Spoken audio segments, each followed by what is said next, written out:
After years of wifing, mothering, teaching, counseling, friending, and cleaning house, with writing as a buffer between these layers of her days, Jo Barney is finally able to write almost full-time. She still cleans the house and wifes a little, but she's pleased that her essays and short stories have found places in literary magazines and other publications. At one point, she gathered the courage to begin writing novels for contemporary women about teaching and counseling, mothering, and wifing, friendships, and even a thriller about an older woman who cleans off the tagged mailboxes in her neighborhood and discovers a serial killer. Jo feels so fortunate to have the chance to look back and find truths that not only are meaningful for her, but to many other women. UPRUSH, the story of 4 women asked to do the unthinkable, is available in ebook form and as paperback. Jo.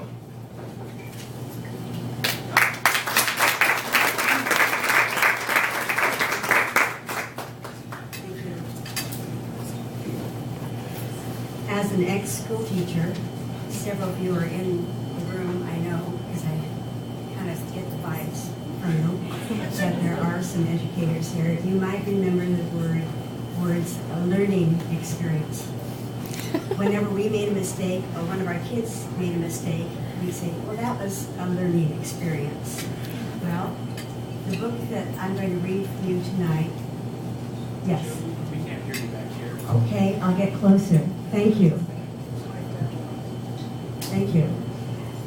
I'm going to read you from one of my most recent learning experiences tonight. Is that better?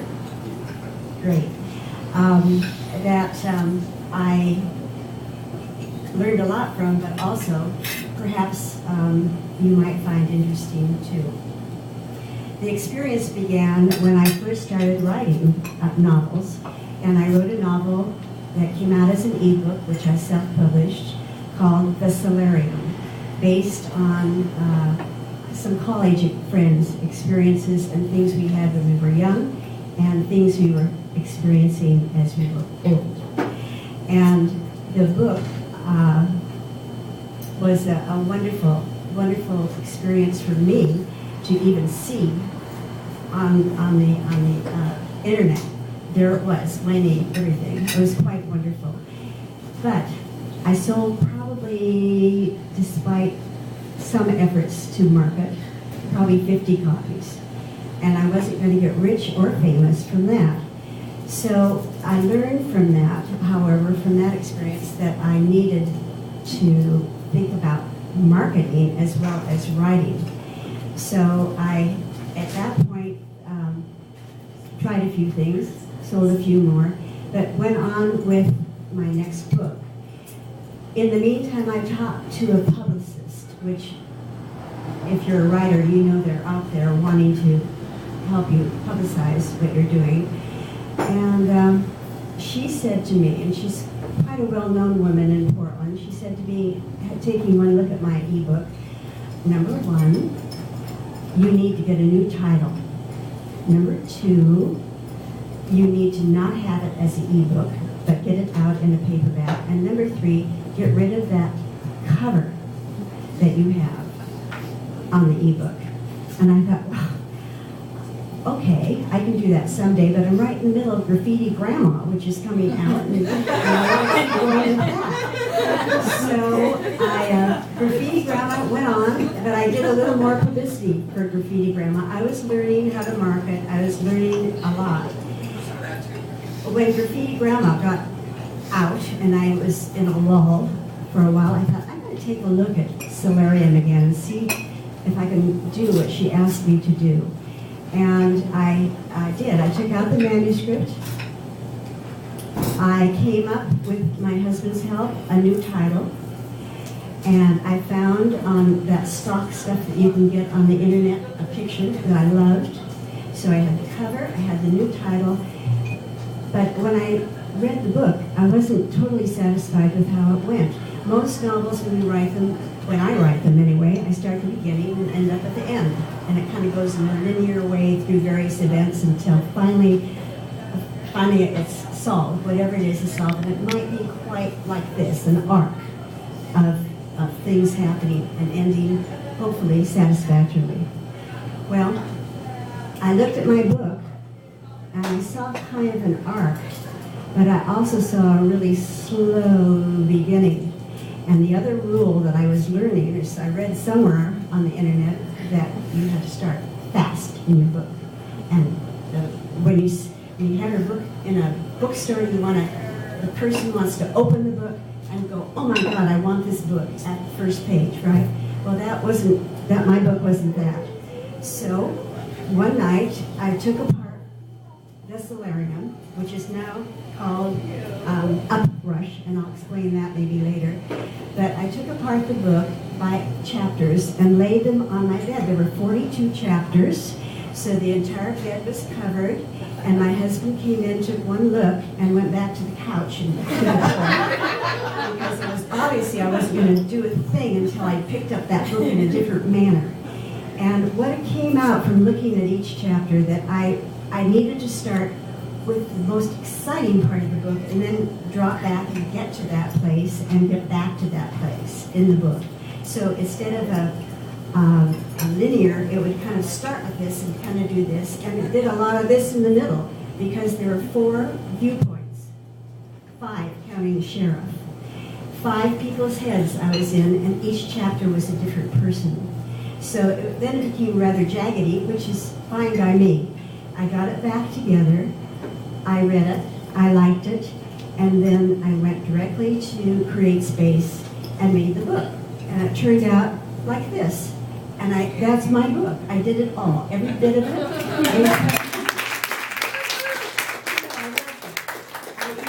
I even went through it.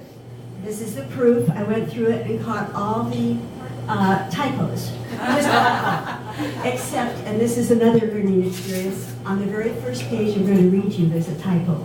Completely missed it. So I would like to read to you a little bit from UPRUSH, and I'll read to you where the name comes from. First of all, this is about 4 older women. They're in their 60s. And I seem to write about older women nowadays. I'm not sure why, but I do.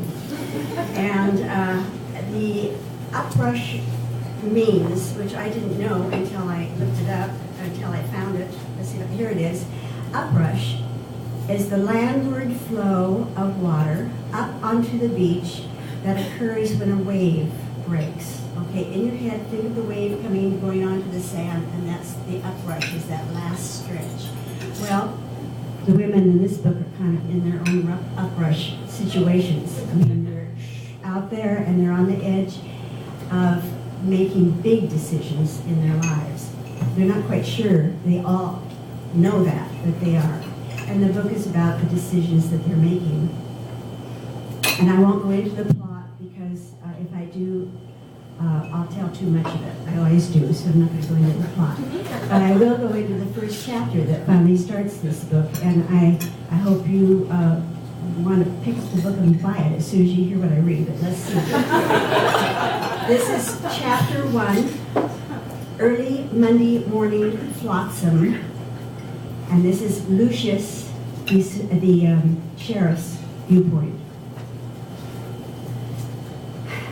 My God, Lucius says, as close to praying as he has been in years. We're on Venus.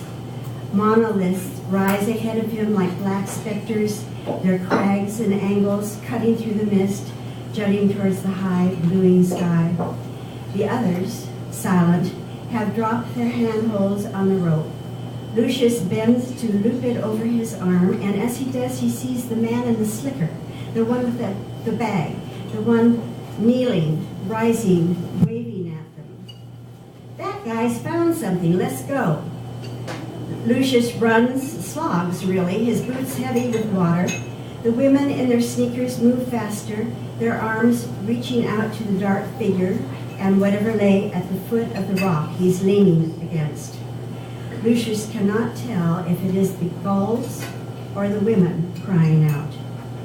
Then they drop to their knees, a huddle of sorrow. They don't look up as Lucius and the two firemen come up behind them. The mussel gatherer, his empty bag hanging in one grimy hand, a walking stick in the other, stands to one side, his eyes red and wild-looking, his sou'wester pulled down to his eyebrows. Hanks of wet black hair drag over his eyes, drain down his cheeks like tears. Marge Slocum lies wedged under rocky overhang, her face gray. Sand seeps from her mouth. A strand of seaweed wraps her outflung hand like a bracelet. Her bare feet seem easy, ready to run. A toes spread arched. An arm folds over her body across a pack strapped to her waist. Several mussels have fallen from the pack and nestle at her throat. She came here for mussels, Lou cries. For us. The women reach for her. They grapple with the iron until it falls. They pull it away from her. Their fingers close her eyes, brush grit away from her lips. They remove the pack and empty it of its black shells. Joan crouches, takes a hand, massages it as if to warm it. Jackie closes the torn jacket and covers the white skin under it. The ocean ripples as it awakens. White-edged swirls send the little birds skittering. Lucius motions to the men, and they consider how to do this. Then the young one, Steve, bends and picks her up. Over my shoulder, he says, and the others help him drape Madge across his back. He flexes his neck against the cold wet seeping over his collar, down his spine. As they round the point, Lucius manages one last look at the cove. Mars, not Venus, he thinks. A fucking Mars. Red. Now, a sliver of sun making its way through the clouds. He should come back when things die down, when he can think of what he's looking at, not like now, when what just popped into his head is, where the hell had the mussel guy gone? Almost there, he hears someone call. He doesn't look up, just reaches for Steve's belt as he feels him go down and yanks him up, hears him groan. Doing great, Lucius tells him. One of Madge's arms has slipped out of Steve's grasp, hangs down the slick back of her bearer, swings against Lucius' wrist as if she's trying to get his attention. That's the first chapter. Now here's the other first chapter, the one that is second chapter now. And this is quite as drastic as that one. Chapter 2, Friday, June 2004, storm warnings. And this is from a woman, Lou, from her viewpoint. On the day the four of them are to come together at Madge's beach house, Lou pulls her car into an empty parking pad at the end of the gravel driveway. She's not surprised. She is the first to arrive. Joan is driving north from San Francisco, and Jackie is always late to everything, but where's Madge's car? She opens the car door and steps out into a gentle breath of ocean air. For the past 30 miles, her body has felt as if she were wearing too many layers, heavy, moist. When she left the cabin on the mountain that morning, the thermometer meter had pointed at 36 degrees. Dropping down into the valley, heading to the coast, the balmy air filling the car sent a wave of queasiness through her, and she had to unzip her parka to breathe. The nausea wasn't only about a jacket and a change of barometer. Whenever she leaves her forest, descends to the flats, pokes her way around the tangles of towns that grow like lichen on snow-fed streams and rivers, she becomes anxious, almost fearful. The clumps of people, the throb of voices, the thrusting groans of passing cars collide with the fragile sense of peace her new life has brought her. No crowds here at this cabin, though, only 4 good friends. Taking a deep breath, she feels the heaviness lift. She pulls her duffel from the back seat and steps toward the small cedar shingled house. The wild fuchsias along the path have been recently trimmed. Splashes of red curl under the bushes like snips of velvet. Did any one of them ever believe a day would come when they spent their time remembering instead of dreaming? Lou's hand brushes against a gathering of lantern blossoms, and she wonders how they do on the mountain. She must remember to take a cutting when she leaves. Then the blue door opens, and smiling Madge steps out, holding her arms out to her. Lou, she calls. Lou steps into her friend's hug. They and the duffel bump through the door and into the hallway. Over Madge's shoulder, Lou gets a glimpse of green shimmer at the end of the room. The Pacific. Not so Pacific at the moment, white froth lapping at the sand under the cabin. They make their ways through the open kitchen. A jagged row of yellow posters flutter on the cabinet doors like resting butterflies. What's all this, Lou asks. Another decorating fad I've missed? Madge waves a dismissing hand and moves on. I'm cooking dinner, she says, as if that explains everything. Come sit down and don't worry, I want to hear how your garden's growing. She's opening a bottle of wine when the blue door swings open and Jackie swoops through the house. Hey, let it begin, she says, I'm here. Lou looks up and she wonders for an instant at the sense of relief she feels as she moves into Jackie's swirl of arms and bags and hugs her. Behind her, Madge repeats softly, Jackie, and then louder, welcome, how was the drive? Jackie, still tall at 66, looks as if she was about to pull off her sweats and run a marathon. Instead, she drops the 2 suitcases she's carrying and reaches for Madge. Same as usual, RVs, trucks, me in a 2-lane road to your little village. How do you stand it? Don't drive much anymore, Madge says, pokes a finger in the black curls bouncing above her as they touch cheeks. God, I'm still envious of your hair, even in my old age. I've always liked yours, too. No, you didn't. The first time I cut it, you said I look like a boy. I've always liked boys, too. Then they have a couple glasses of wine, I'm pretty sure, and then